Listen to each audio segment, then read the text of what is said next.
All right, let's go ahead and get started. First, I want to thank everyone for coming today.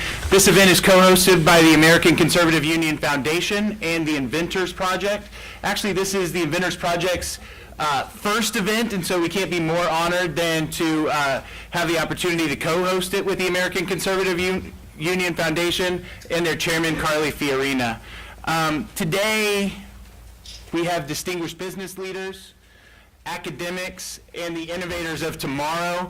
I think it's going to be a good event, but I want to start off by introducing the innovators of tomorrow and showing you a couple of their videos. And as we're going to find out, it's not exactly the innovators tomorrow, it's the defenders of innovation today. And I had the opportunity to go and watch this at the Intellectual Property Owners Association Education Foundation dinner last night. It was an amazing event, but watching their videos shown in front of the large audience and watching them take the stage, I appreciate the effort that you guys are doing, and I'm excited to show these videos on Capitol Hill. So I want to start off today with Simon Lundquist and Christian Sertz. They're from the Intellectual Property Owners. Simon Lundquist is the winner of the 13 to 15-year-old category, and let's watch his video real quick. This is Jeff and his trusty sidekick Sparky. Jeff is an inventor. He has invented a teleporter, time machine, and a cloning device. Unfortunately for Jeff, all of his ideas got stolen and developed by another company. Jeff's latest invention is a 3D printer that can print anything. Jeff wants to find a way to prevent this idea from being stolen. Luckily for Jeff, he learned about patents. Patents keep others from making, using, or selling your item without your permission for a limited amount of time. This protects innovators like Jeff from getting their ideas ripped off.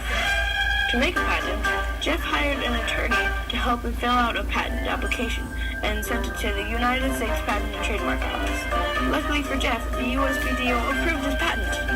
Jeff rushes down to tell Sparky. What is this? Sparky has a pool, an ice cage, and a mansion? Of course! Sparky was the one who was stealing his ideas. That's how he got all this money. Now that Jeff has a patent, if Sparky tried to sell his idea, he could be sued. Finally, Jeff has protected his invention and sold it to a company. And look at where he is now. He's practically swimming in money. So, if you have an idea, don't let some other Joe get the credit. Go out there and get a patent.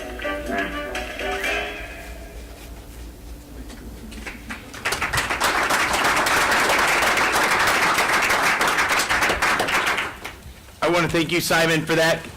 If you want to come up and speak for just a few minutes on what intellectual property means to you and maybe what set up that video. Thank you. So, hello. I am Simon Lundquist, and I'm from Falls Church, Virginia, which is close to here, and I go to Maryland Henderson Middle School. So, probably the reason why I joined this contest is because I always enjoyed, making movies and pretty much the visual medium in general.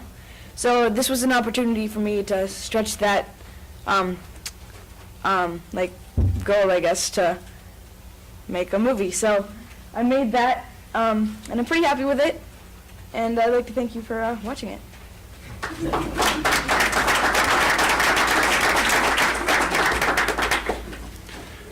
Well, we thank you for making it. Intellectual property is important from before inventing to the small guys like the Inventors Project works with to the large corporations.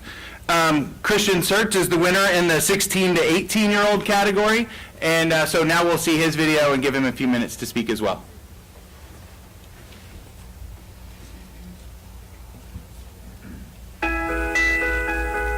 When someone has a great idea, the point is always to share it.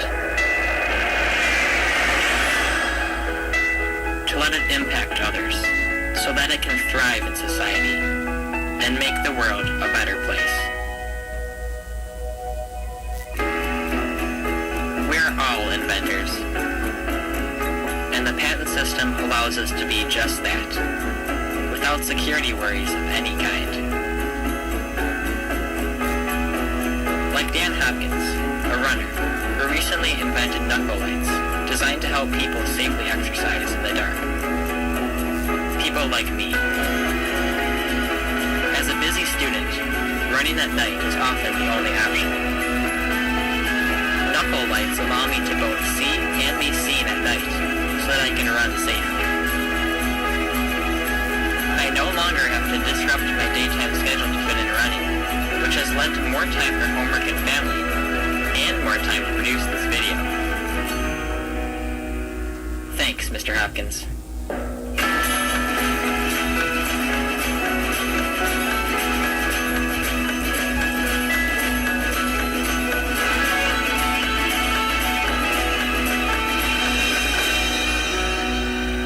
We're all inventors.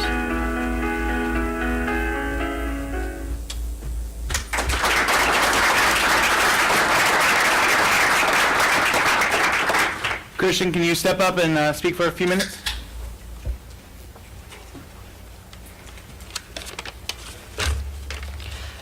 Good morning. My name is Christian Sertz. I'm 16 years old and a junior in high school at Marmion Academy in Aurora, Illinois. A few things I do: I run cross country, as you might have seen in that video, and I'm part of the Leadership Education and Development Program at my school. I also play the trumpet and I'm a peer minister at my local church. I've also been producing videos for about 2 years now, and it's become one of my favorite things to do, a way to share a relevant message in a truly unique way. But I think there's something I've been doing for much longer than that: inventing. No, I don't own any patents or anything in that regard. I'd sure like to someday. But I'm always thinking, and I certainly remember the day almost 10 years ago when I thought I invented the e-reader. I believe I may have cried when I saw the real e-reader advertisement in the newspaper that day. So the title of my video was We're All Inventors, and I chose that title for a reason. We all have the potential to invent, to create something new and significant that works to make the world a better place. And it's our patent system that enables and empowers us to make those ideas a reality. I think a great example of this is Dan Hopkins, the inventor of knuckle lights, as you saw in the video. He was just a recreational runner when he came up with his idea. He isn't Benjamin Franklin or Thomas Edison or someone like that, but rather just an ordinary guy empowered by the patent system and his own creative mind. He now owns a successful business. So anyone can be an inventor, and in my opinion, that's why intellectual property rights are so valuable to all of us. And that is what I tried to focus on in my video. Patents allow visionary creations from all types of people to be safeguarded and made public so that others can be inspired and improve on them, forming a creative network in which we can all collaborate to improve our lives. So I've certainly enjoyed the opportunity to produce my video and the opportunity to learn about the patent system and to speak here. And to quote the closing line of Simon's video, go out there and get a patent. Thank you.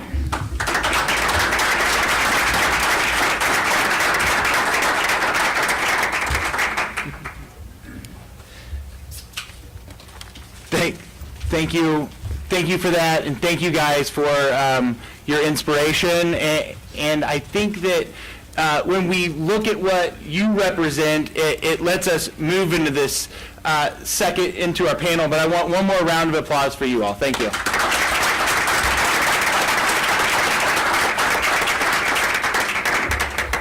And I briefly mentioned when we started it the contest that they won was from the Intellectual Property Owners Association Education Foundation.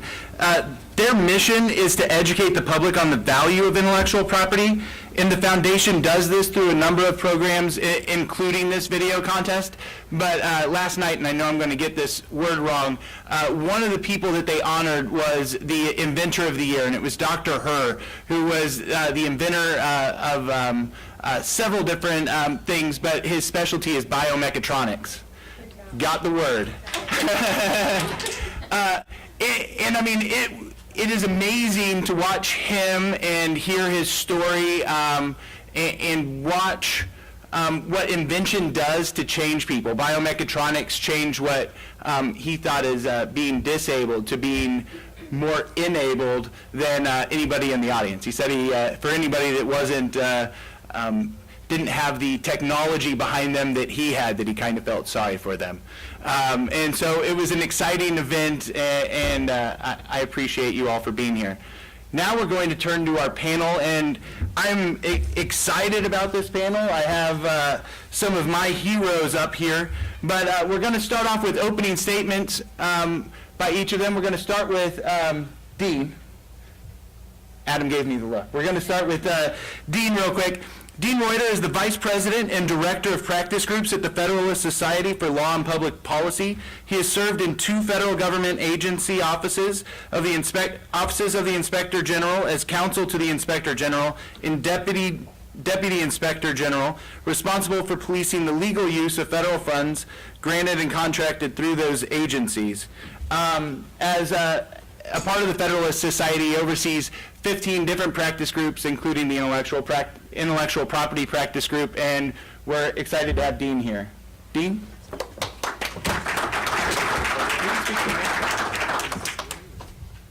Thank you all very much. For some reason, I feel compelled to tell you that I'm 53 years old.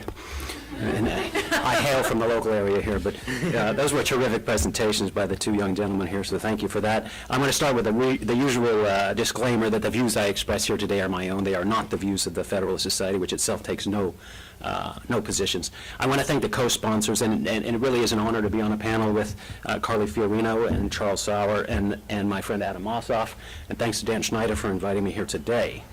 There is, I think, as we've already heard, and probably everybody knows, some real value in intellectual property, unlike sometimes some other property that can increase and decrease in value. And that reminds me of a quick story I want to tell you that's really more of a joke. It's an old joke, but I like it. It concerns our beloved but much maligned Washington Redskins, and concerns this fellow who's on his way to a game. He's got 2 tickets to the game. He puts them on the dashboard of his car so he doesn't forget to take them, and he's driving on his way. He needs to make sort of an unscheduled, unexpected stop. It's in a bad part of town, so he stops, parks his car, locks it up, gets inside, and realizes he's left the 2 tickets on his dashboard. But he's only in there for a moment. He comes out, and then sure enough, the side window in his car is smashed. There's broken glass everywhere, and on the dashboard of his car are 4 Washington Redskins tickets. So there's little value in Washington Redskins tickets nowadays, but there really is value in IP. And I want to talk about 2 or 3 main points. One, incentive to innovators, and the other, risk and uncertainty. So I was pleased to see in the description for today's events that the description recognizes that IP drives innovation. And IP rights are axiomatically widely recognized as a key incentive to innovators. And I'm glad we started out with presentations by some young, ambitious folks who look like they'll be inventors one day themselves, if not already. Now, some people, like these young folks here, God bless them, I think undoubtedly create just for the sake of creating. But I think the greatest number of inventors today create primarily for the prospect of being paid, particularly if that's how they make their living. So when Simon and Christian grow up, get married, have families, they will want to make a living, and they won't want to be reimbursed. Most investors, I think, inventors fall into this latter category of people, those looking to augment or make a living, those looking to get paid. And I hope you guys, your videos were used with your permission here and didn't violate your copyrights. But, I also, in the description, love the John Locke reference, the idea that we should be able to keep what we create, which is pretty fundamental. So let's do what we can to help people create and to keep their creations. And I don't think there's anything controversial in those propositions. But one thing I think that's often overlooked when discussing IP rights and patent rights is how important patents and appropriate patent protections are to investors in innovation. Individuals, still create. They can create. They do. Those people tend to be risk takers, tend to be entrepreneurs. But garages and basements are not really where most things get invented today.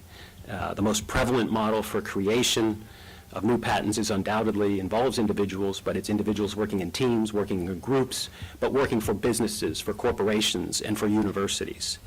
And there should be broad agreement, I think, that we all want to maintain and even increase that type of business and institution-driven innovation, because those are the entities that are uniquely positioned, uniquely capitalized to fund the complex and expensive research and development that leads to the valuable patents. Now, nothing gets done in this country, I think, without money. And when it comes to big institutions, that money goes where returns can be earned, where risks are relatively low. Some additional risk will be accepted by those institutions if potential returns go up, but not much additional risk will be borne. And in businesses and institutions, the source of so many valuable patents, they answer to shareholders. They answer to boards of governors, boards of directors, boards of trustees, and they are generally risk averse. Those boards are, and those businesses consequently are. So whether there's a bank backing an individual inventor or businesses and universities underwriting massive and complex R&D, risk assessment plays a huge part in deciding whether or not to go forward. So we need to be very thoughtful and very careful when tinkering with the system in terms of whether it will create new risk or shift existing risk to the inventor or even the investor side of the equation. Now, I would posit that any shift of risk to the inventor side, including the investors standing behind the inventors, would be a drag on innovation, a drag on the economy, on job creation, and so on. Any risk, any additional risk will result in less investment and less creation. And I'll go even one better than that. I'd say that any perceived risk, new additional risk, will result in the same effect. It'll decrease innovation. So that's all I wanted to say about risk assessment. I did want to address very briefly uncertainty. I'd note that any significant change in the current regime of IP rights and enforcement will result in uncertainty in the people that live and work in that market. As investors and inventors alike, along with their lawyers, try to figure out what has changed and try to discern the importance of and the impact of those changes on their business models. And if there's anything I think the businesses dislike more than risk, it's uncertainty. Lawyers will do fine in that climate, but investors in IP will hit the pause button in the face of uncertainty. Now, risk can generally be measured. Uncertainty, by definition, cannot. For good or ill, whether you like the current system or not, the system in place operates, I think, with a large degree of settled certainty to which everybody has accommodated, a settled certainty that I think that would be upset by changes to the system. So we need to evaluate any proposed changes to the existing regime by considering the amount of uncertainty those changes will create. So my two takeaways, I guess, from opening remarks: consider whether and how much you want to increase or shift risk, and how much uncertainty you're willing to create for both inventors and investors. Thank you.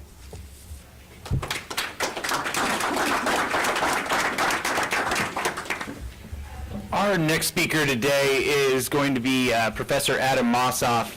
If you ever hear me talking around Adam, I'm usually giving him a hard time, but it's usually because I just know that he is that smart that it's just kind of fun. He's a great guy, a professor at George Mason University. He's the co-director of the academic programs and senior scholar at CPIP, which is the Center for the Protection of Intellectual Property. He's a professor of law at George Mason University, where he teaches and writes in the area of patent law, trade secrets, property law, and internet law. And he's definitely one of my academic heroes in this area, and so I can't be more happy than to have him here. Adam? Thank you, Charlie. Should I stand or? Yeah.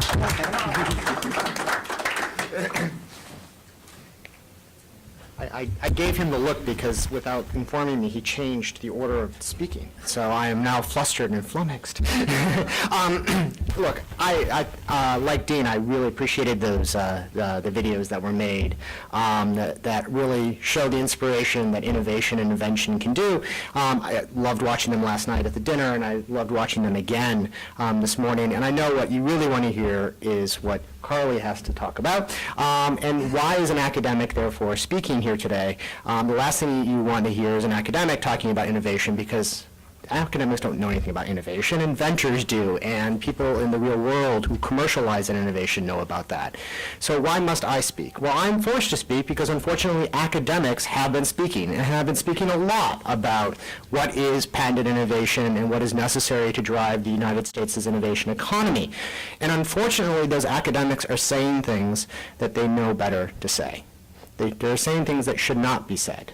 Now, when these academic reports have been issued, studies, and the numbers that we've heard from these reports that everyone has heard repeated again and again and again in op-eds and by congresspersons and others, such as $29 billion in costs have been imposed upon the economy from entities that I will refer to as patent licensing companies or inventors and manufacturers who happen to license, but which the study proponents refer to by the epithet as patent trolls.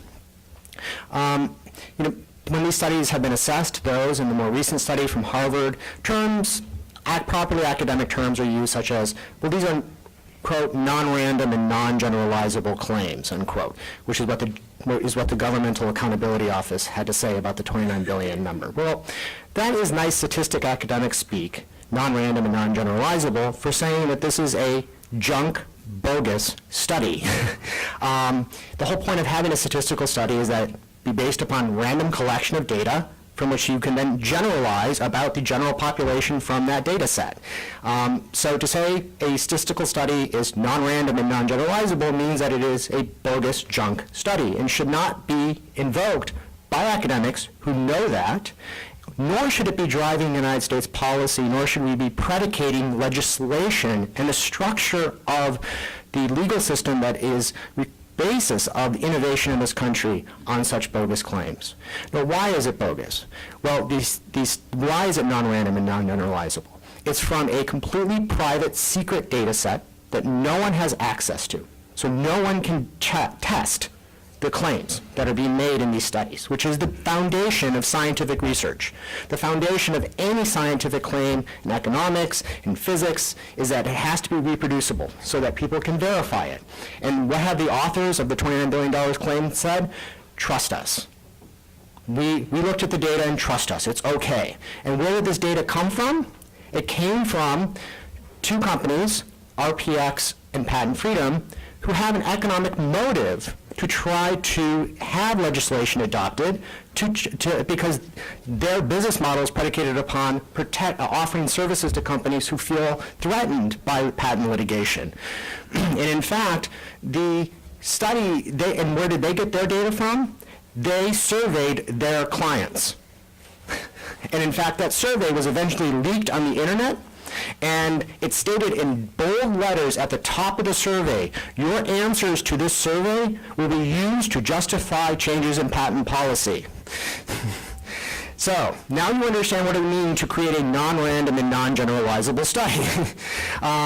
What any regular person outside of academia or without a PhD in economics would refer to as basically bogus junk numbers. And this is very frustrating to me as an academic because I want to produce data-driven work myself. I want to actually find out, how is patent innovation functioning in the marketplace?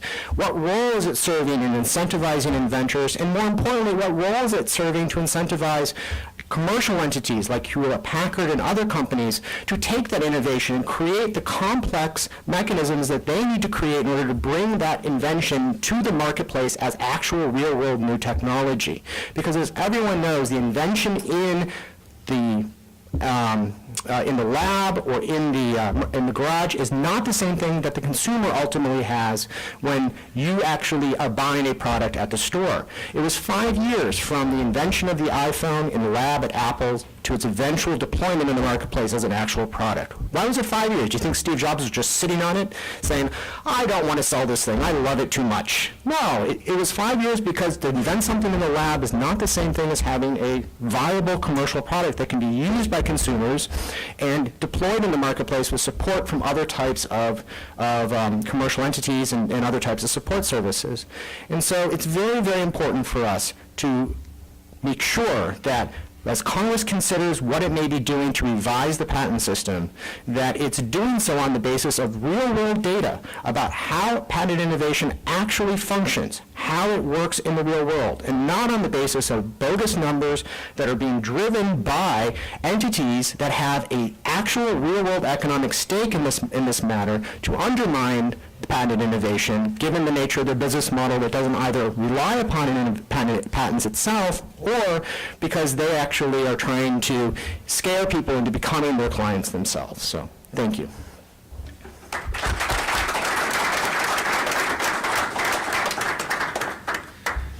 And next up, we're going to have Carly Fiorina. And I was debating about exactly how to introduce her, and this wasn't in my written introduction, so I apologize. But I'm a father of two daughters, and third is on the way. And with or without the leadership of a Carly, I would teach them independence and that anything's possible. But because of what she's done and her leadership, teaching that is just infinitely easier. So just to start off, I want to thank you for your leadership. But then I found out that she loved intellectual property. And then I knew I had found somebody for my daughters to look up to and for me to look up to. And so we are really excited to have her here today. For those of you who don't know, Carly is a true leader, a seasoned problem solver, passionate, articulate advocate for policies that advance economic growth and entrepreneurship and innovation and effective leadership. She started out as a secretary for a small real estate business. She then joined AT&T as an entry-level sales position. 15 years later, she led AT&T's spin-out of Lucent Technologies and then Lucent's North American operations. In 1999, she was recruited to Hewlett-Packard, where she became the first woman to lead a Fortune 50 business. In her 6 years as chairman and CEO of HP, she would double its revenues to $90 billion, more than quadruple its growth to 9%, triple the rate of innovation to 11 patents a day, and achieve market leadership in every market and product category and quadruple cash flow. From running against Barbara Boxer to now chairing the American Conservative Union Foundation, Carly learned her conservatism from her father. Her father was a strict constitutional jurist who would eventually sit on the Ninth Circuit Court of Appeals, and taught her conservative philosophy and the importance of fighting with the integrity and courage for one's beliefs. I heard an interesting story before the event that I'll let her share in person if she wants, but her father was an extraordinary leader, and I couldn't be more excited to introduce Carly Fiorina. Thank you.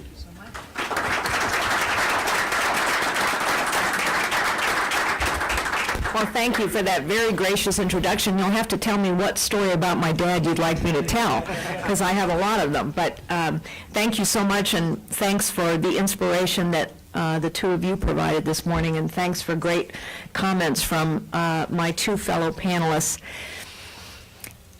This morning earlier, I was looking at my iPhone 6 Plus, on which I had accomplished many varied tasks this morning.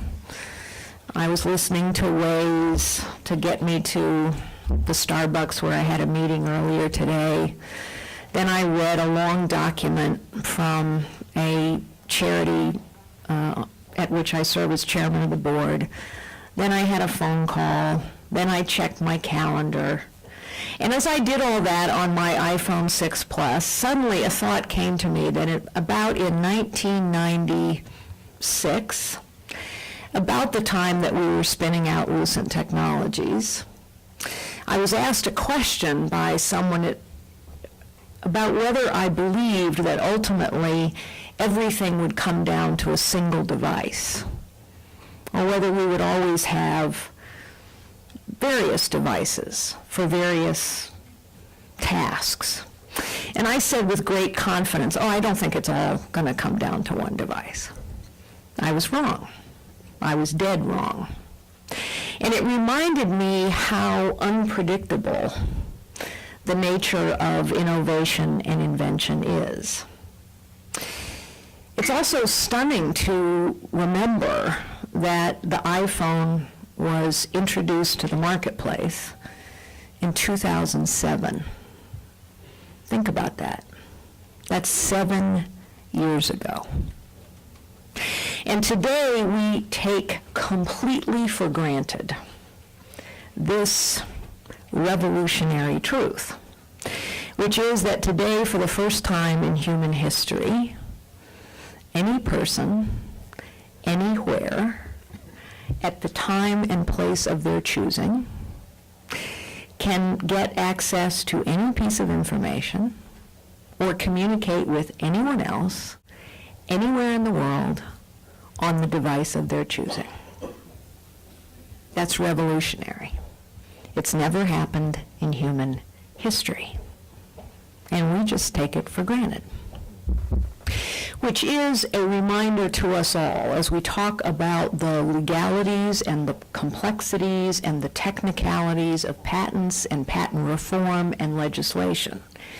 It's a reminder to us all that innovation and risk-taking and the incredible creative spirit of all of us as humankind is unpredictable, amazing, and accelerating. I got it a little more right in the year 2000 when I gave a speech, and I was asked to give a speech about the next big thing. What was the next big thing in technology? And I said that it wasn't one big thing. It was one inexorable trend. And the trend I spoke about in 2000 was this, that everything physical and analog would become digitized. We've seen that, it's obvious. All of that digital information would become accessible on a mobile device. Virtual reality would become as compelling as physical reality. We now have regulators wondering about the impact of Bitcoin, just as an example, a virtual currency system, and all of it would be controlled by the individual. In other words, everything would become digital, mobile, virtual, and personal. That wasn't a prediction, it was an observation, so I was more correct that time. But I said at the time that that trend would define our lives for as far in the future as we could see. And I think that's true.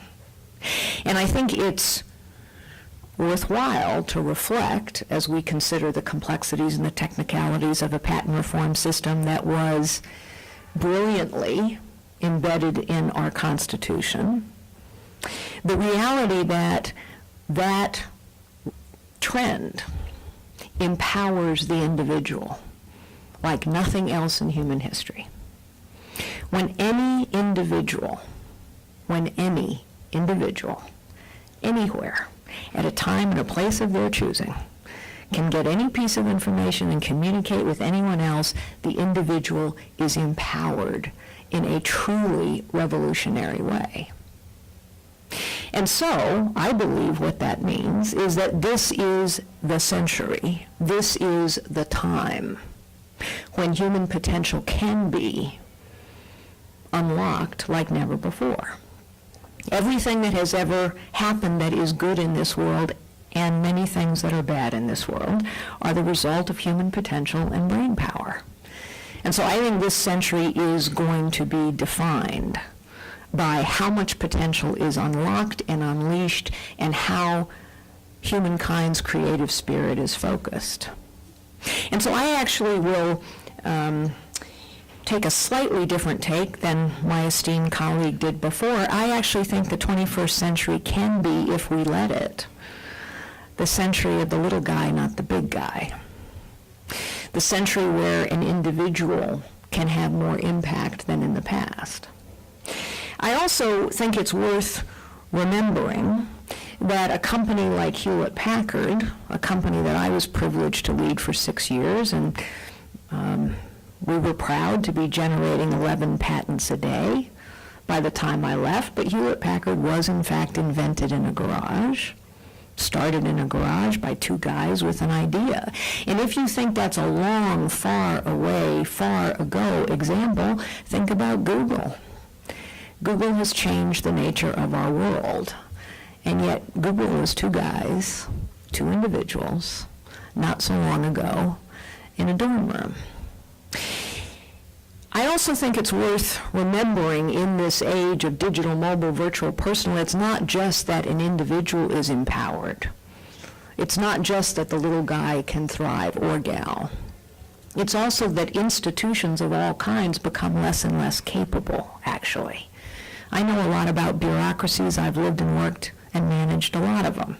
That very first job when I stopped being a secretary and made it on to MBA school, my very first job was not so far from here at 20th and L in Washington, D.C. I worked for AT&T, a big bureaucracy.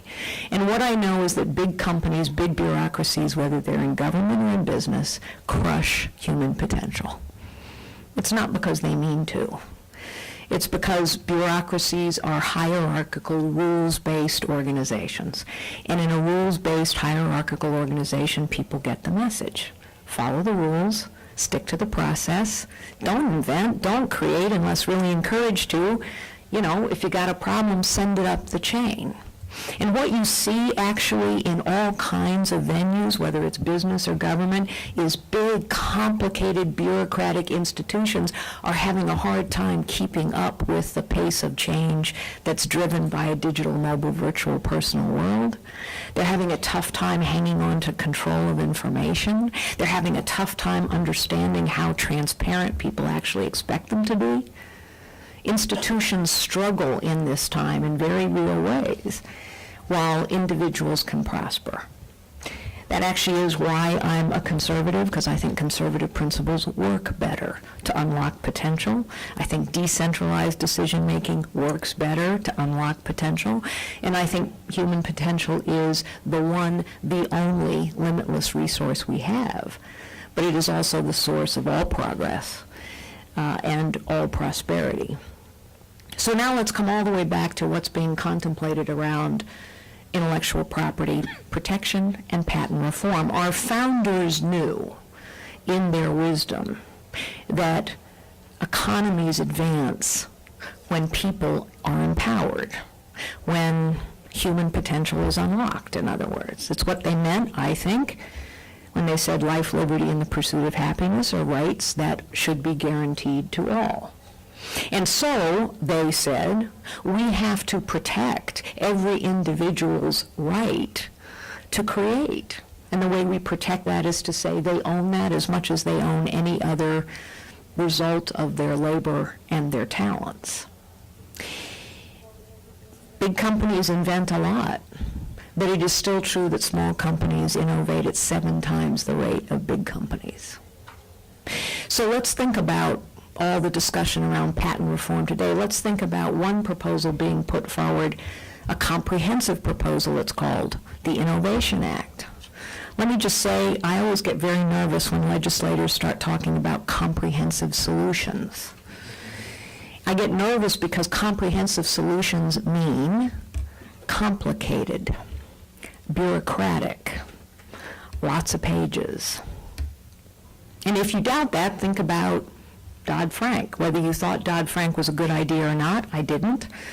But if you thought Dodd-Frank was a good idea, you can't deny the fact that having implemented Dodd-Frank, we now have 5 banks that are too big to fail instead of 10 banks that are too big to fail. And the small banks, that is the community banks, are struggling. The Affordable Care Act, whether you liked it or not, I don't. But there's no question that big companies helped write it, and big companies helped write it to protect their franchise. In other words, crony capitalism is alive and well, and the solution isn't more big government, the solution is less complexity. Because having run a $90 billion business, I can tell you that only big bureaucracies can deal with other big bureaucracies. Only big businesses can deal with complicated, ponderous, lengthy regulation and legislation. Because only big businesses can hire the accountants, the lawyers, and the lobbyists to figure it out and to figure out how to use a complex piece of legislation and all the regulation that goes along with it to their advantage. And so as we talk about patent reform, as we consider patent reform, I would ask you to think about this. This is a marvelous age that empowers the individual like never before. This is an age where we will be saved by human creativity and human potential. And Thomas Edison would have been considered a patent troll in the Innovation Act. So let us be very careful as we start to tinker around with rights that have been protected since the dawning of our nation. Let us be very careful that what we are not doing is making it easier for the big guy and harder for the little guy. Because it is the individual entrepreneur and the individual innovator who has always driven growth and prosperity in this country. Thank you so very much. We'll look forward to taking your questions.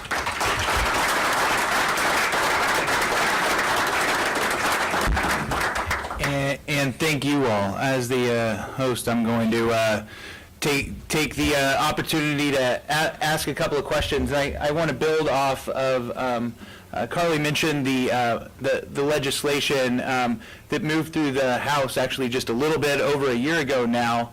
And I want to talk to, this is for the panel, but in the past year, there's been a lot of changes in the courts on Capitol Hill, and I guess probably starting with you, Adam, can you talk us through a little bit of what's happened and maybe what we should look at for updating any proposals? You do realize it's always dangerous to start with the academic. But so put me on a timer, please. But yes, there's been significant numbers of changes since HR 3309 was rushed through the House last year with 0 hearings held and no real substantive debate, with extensive numbers, thousands of inventors and small companies and universities repeatedly telling the House not to pass this bill because it would actually harm them. And much of the justification at that time was, well, the patent system is being damaged, we have to rush it through, we have to fix this thing before all innovation in this country comes to a screeching halt. The type of amazing innovation that Carly just talked about, which is being driven by the patent system. And since then, the appropriate sources of change for patent litigation have taken the actions that one would expect. So I'm not just a believer in federalism, I'm also a believer in the separation of powers. And if there's a problem with litigation, that problem rests not with Congress, but with the judiciary. And it's a problem that the judiciary and judges are empowered to resolve, and they have. So for instance, the Supreme Court, U.S. Supreme Court stepped in, and in late April of this past year, made it much, much easier, for instance, for sanctions and costs to be imposed in patent cases for people who bring frivolous litigation. So if you're concerned about frivolous litigation, really, I mean, if that is, and that's one of the claims, there's lots of frivolous patent litigation, the judiciary has standing existing rules, and this is long within hundreds of years of precedent that judges have the power to address this through sanctions and through imposing costs upon the parties who bring the frivolous litigation. And since then, every day in my email notice about what's happening in patent litigation, I receive notices about new sanctions and costs being imposed for frivolous cases. Moreover, one of the complaints was also it's too easy to bring a lawsuit. This is one of the changes that's been proposed in HR 3309. I can't bring myself to call it the Innovation Act. It's for the same reason I can't bring myself to call it Affordable Care Act. Neither are the case. And so the was that it's too easy to bring a patent case. Well, that's the job of the judiciary, set how hard is it to file a complaint. These are various forms for our complaints. There's an actual council of judges that decide what are the rules for this, and they were already reviewing this, and they have since resolved this by eliminating what's known in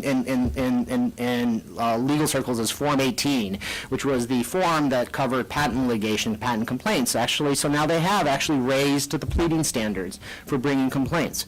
Moreover, the Supreme Court, for good or ill, and I think in some aspects it's a lot of ill because of the arbitrariness of their decision-making process and the lack of law that they're handing down, they made it much harder to get patents. And so they're making it easier for courts to actually eliminate and void patents in some cases. Now, as a result of this, it's very unsurprising. The new data came out in October. Patent rates are down, and there's some dispute. It's some massive dispute about this. It's somewhere between 30 and 40% drop in patent litigation. 30 or 40% drop in patent litigation over the previous year. So if there's a big problem from patent litigation, and that, by the way, was originally not true, even before this past year, patent litigation rates were within historical norms going back 200 years. Historically, patent litigation rates have been averaging around 1.6%, and just so you know, in the past 25 years, patent litigation rates they changed radically, but they measured somewhere between 1.4 and 1.7%. So there was no patent litigation explosion to begin with, and actually patent litigation rates have actually significantly dropped. So if the whole justification for enacting H.R. 3309 and ramming it through Congress again is there's this patent litigation crisis that we need to address, that is completely and utterly false now, and it has actually been addressed appropriately through the institution that you'd want it to be addressed in if you care about separation of powers, which is the judiciary. Thank you. There's one other change that happened, and that's fees are now being shifted more often. Well, that's sanctions and costs that I But- talked about. That was what the Supreme Court made it easier to do. So, in setting up the event, I had a conversation with Dean, and we were talking because one of the kind of conservative tenet and where the Federalist Society is pro-tort reform, and he goes, I'm pro-tort reform, and but patent reform is not tort reform, and the fee shifting included in these bills is not tort reform. And I guess I wanted, I'm not a lawyer, but so I wanted to see if you could go through that a little bit and what your thoughts were on that. Sure, I can't say it much better than you said I said it, but but I'm happy to elaborate. It is true, and I think it's probably true of most of the people in this room, I think, are in favor of tort reform. And we've had, there has been a lot of successful tort reform at the state level, to allude to Adam's federalism issue before, and that's where a lot of tort reform should take place. There have been a lot of successes in the judicial hellholes for general tort reform, and we're all pleased about that. Some of that got undone by state Supreme Courts here and there, but that's another matter. But regarding the patent abuses, the litigation abuses, I don't practice in that area, so I don't really have the specific knowledge that Adam does. But I do know that, as Adam mentioned, these empirical studies are under attack. They've been undermined, I think, successfully. And if there are a handful of repeat offenders out there, even a large handful of repeat offenders in terms of litigation abuses, a law firm that's sending out letters to storefront businesses, we should be really careful about enacting national legislation to adopt, to address that. That's like, the knee-jerk reaction to enact a carjacking, a federal carjacking statute in reaction to some publicity about a wave of carjackings, a wave that might be 3 or 4 carjackings. But when it comes to assessing the empirical data on the litigation explosion and whether or not this is tort reform, I really tend to believe the folks that are critical of that stance, primarily for one reason, and that's the people that are on that side of the equation, and perhaps most significantly, in addition to a lot of scholars I respect, the judges that I know on the federal circuit that are not in favor of patent revision, as it's styled. They don't see the patent explosion, the litigation explosion that's been described in some of the literature. And I think if they had seen it, they would reach out and ask for the tools they need to address it. To the contrary, they haven't seen it, and they haven't reached out, and they've actively opposed intervention by the legislature.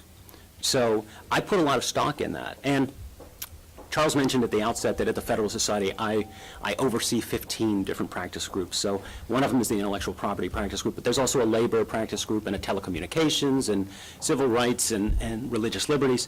And they each have a leadership committee of 15 to 25 people. And on every given issue, there's division within the ranks of the leadership there.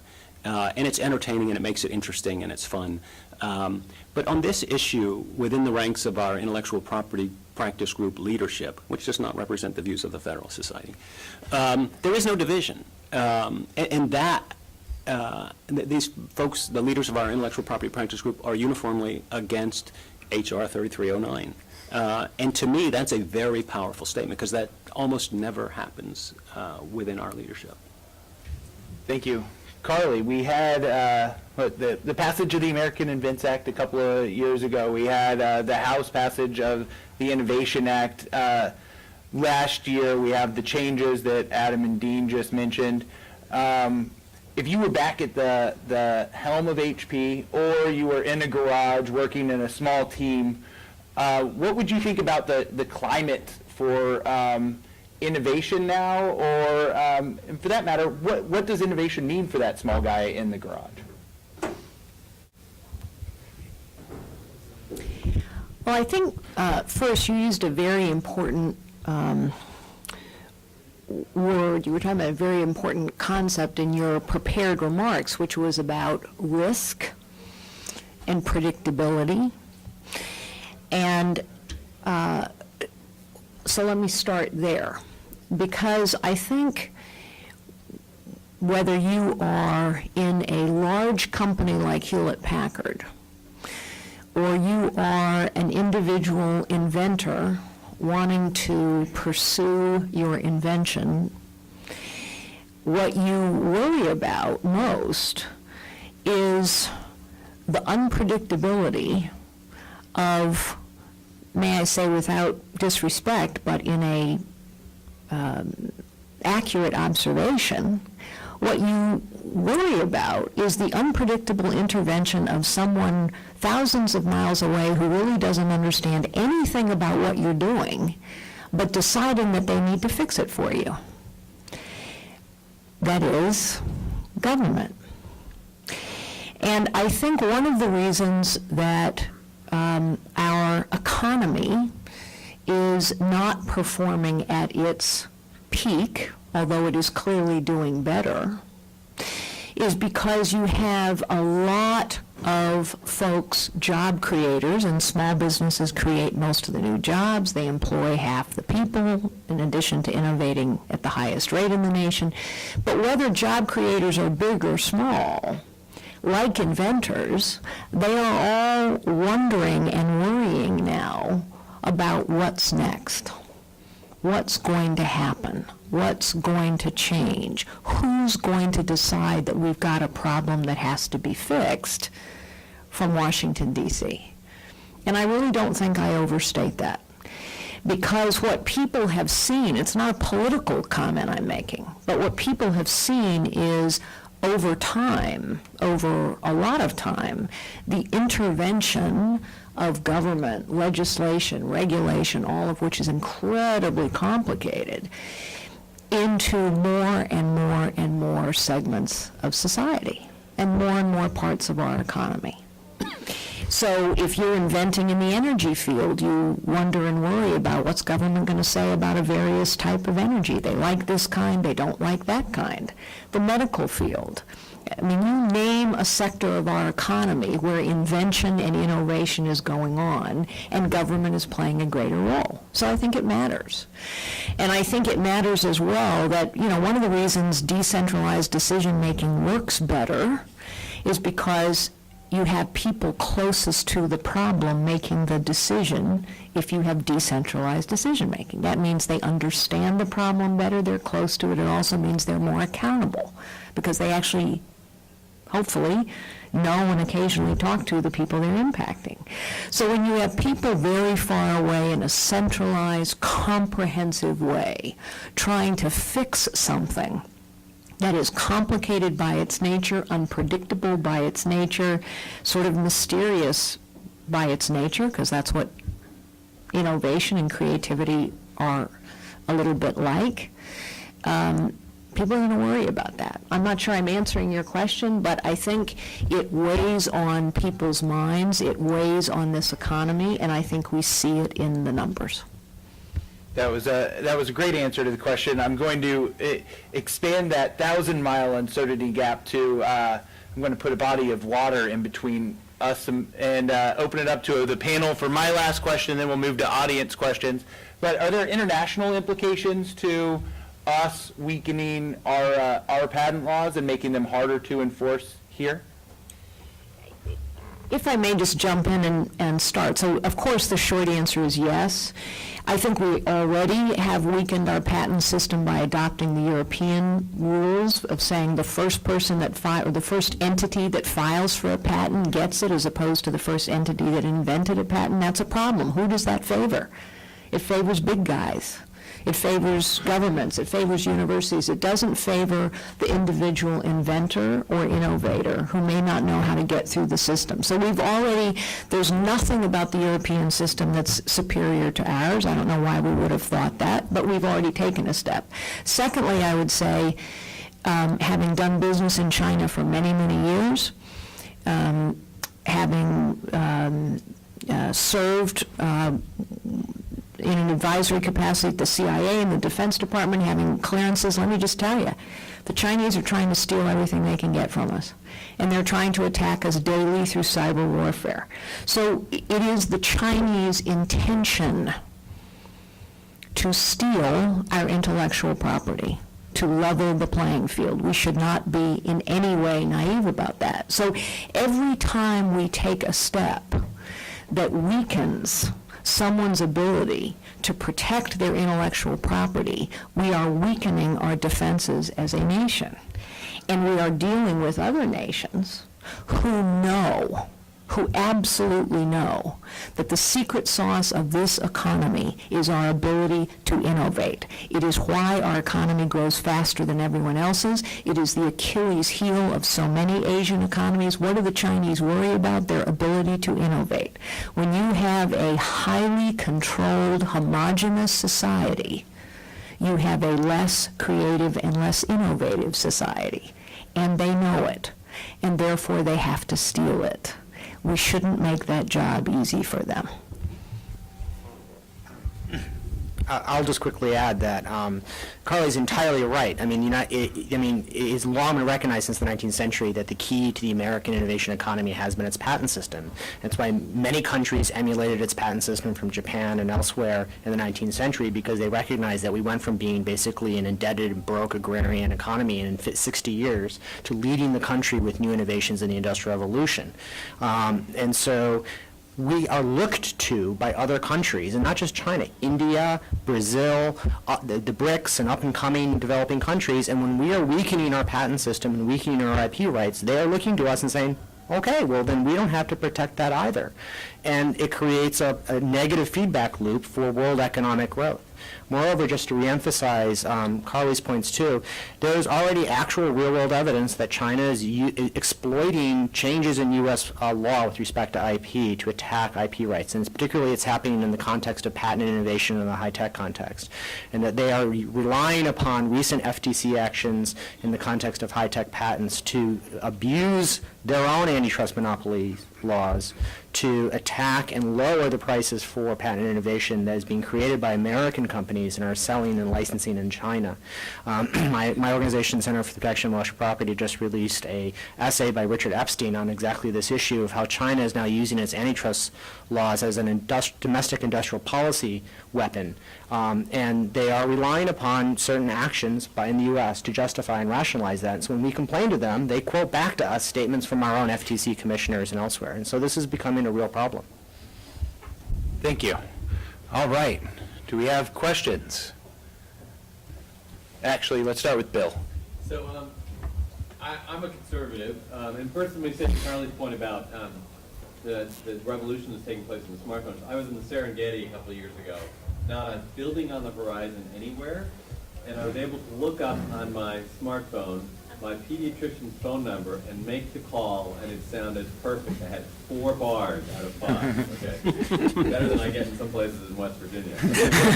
But my question is this. As a conservative, what I find puzzling, trouble getting my head around, how we got to this place where we're pushing this legislation when I consider 2 principal tenets of conservatism. One is property rights, and 2 is you get more of what you incentivize and get less of what you disincentivize. And why we think we could take away the great patent rights and think we're going to get more innovation is kind of beyond me. I'd love your reflections to see how is this happening?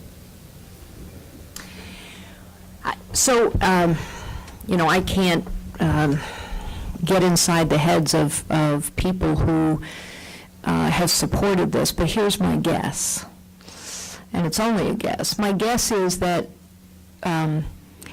many of us, and certainly many people on Capitol Hill, are humbled by the power of technology that they don't always understand. And so when a set of technology companies shows up and says, you don't really understand what we do and it's complicated and we're telling you we got a big problem and you need to help us, you can be influenced by that. And I think in part that's what's happened here. You have big technology companies who are supporting this kind of reform. I think it's clear why they are supporting this kind of reform, because it makes it easier for them to take advantage of others' innovation. That lowers their cost of acquisition of innovation. I mean, I understand why they're doing it, but it doesn't change what they're doing. It makes it easier for them, the big guy, and harder for the individual inventor. And so I would just say, when, having grown up, I'm not an engineer, I'm not a patent holder, I've lived and worked in technology my entire adult life. But I would just say, when people think technology is so complicated that you can't possibly understand it and therefore they must be right, I think it's important to go back to first principles. First principles. What is intellectual property? What did our founders say about it? What role does it play in our economy? Who actually drives economic growth in this economy historically? Big guys or little guys? I mean, the answers to all those questions are very clear, and then go back to the principles that both of my esteemed colleagues talked about and ask the question, if this is a problem, where is this kind of problem supposed to be solved? And is it with us or is it with someone else? But sometimes, legislators just want to pass something. Yeah, I agree with that final remark. I agree with everything you've said, but I particularly agree with the final remark, and I'm reminded of the phrase, don't just do something, stand there, which is often applicable. But I think somewhere along the way, the real, somehow IP rights got diminished vis-a-vis other property rights. I think that's wrong. I think there are certain characteristics of IP rights that make it subtly different.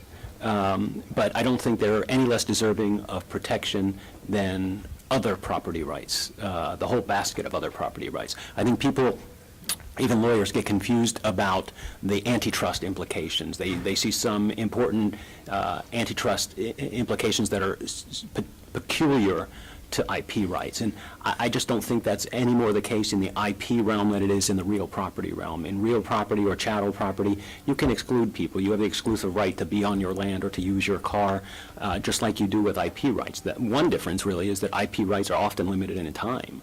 I'm not sure how the view of IP rights became diminished. I know my kids, it's maybe not intuitive. It didn't make sense to my kids. I blame them. But they were educable. Once I explained it to them, people made this. It belongs to them. You can't just download it because it's easily accessible. Somewhere along the way, things got diminished. I'm not sure exactly how, but. Manus? First of all, thank you very much. Wonderful presentations. And pick up on Bill's point, as a former staffer, somebody who worked on the bill, I can't help but escape the fact that a year ago a bill passed 325 to 91. So there There's are the first sign of trouble. Probably saying, would the easier course of action be if their boss voted for it the last time, just to go ahead and vote for it again?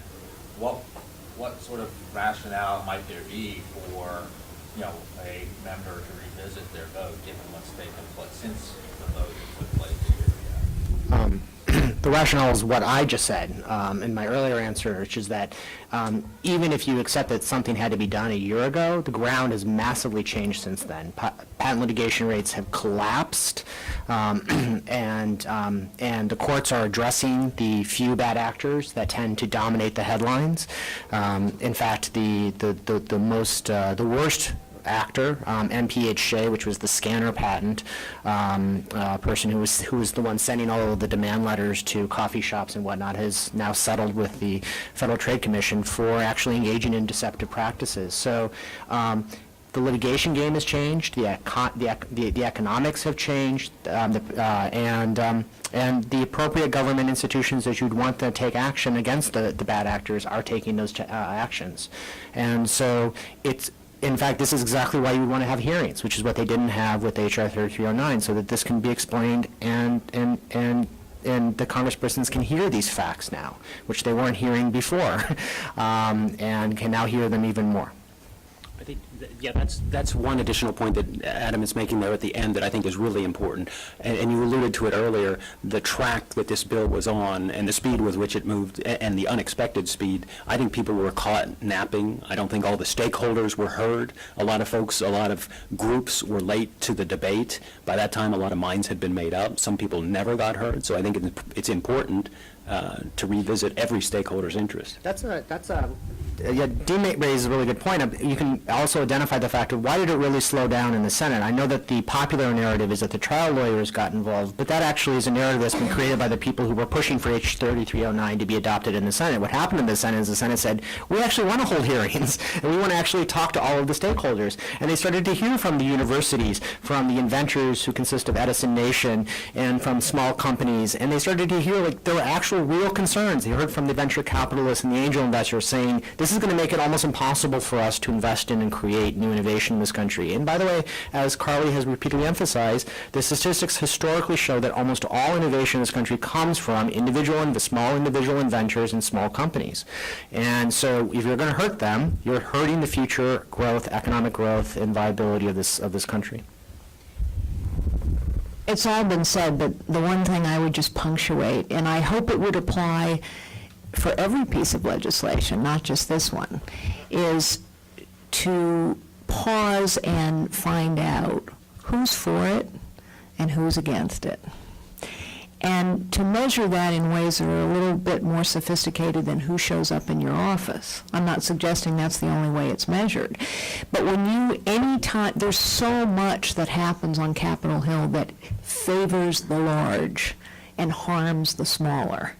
And I think we really need a fundamental mind shift about who it is we have to protect and enable and empower. And for the health of our entire economy, and frankly, for the revitalization of the middle class, we have to start making it easier for the little guy.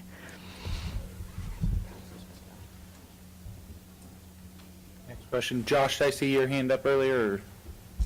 Yeah, it was one of the underlying issues that we have, and there's a couple of pieces of legislation, one in the House and the Senate, as to rare earths.